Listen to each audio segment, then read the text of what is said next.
আজ দেখাই অষ্টমী সকালে কি কি করলাম। তো মায়েরা এখানে রোজের মতন টুকটাক ফলগুলো কাটছে, আর মা এখানে এবার নাড়ু পাকাচ্ছে।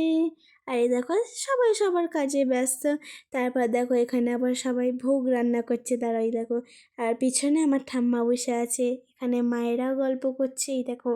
আর তারপর আমরা আমাদের মতন খেলছি। তারপর মাও এখানে অর্ঘ্য বানাতে বসে গেছে। আমি যে তোতলা হয়ে যাচ্ছি না, এই যে এইগুলোকে বলে অর্ঘ্য।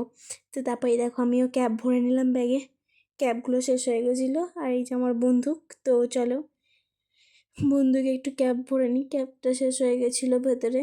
তো এই যে এইভাবে ভরে আর পটাস পটাস করে মারতে শুরু করে দিয়েছে। তারপর বটতলায় চলে গেছিলাম, বটতলায় পুজো ছিল আর কি।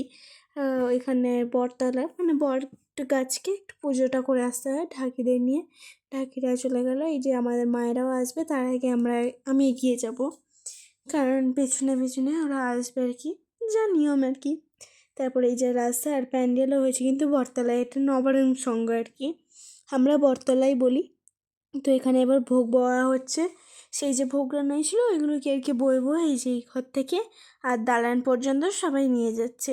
তারপর এই যে ঠাকুরকে ভোগ দেওয়া হয়ে গেল, আর তারপর সেটা আমরাও প্রসাদ হিসেবে পাই।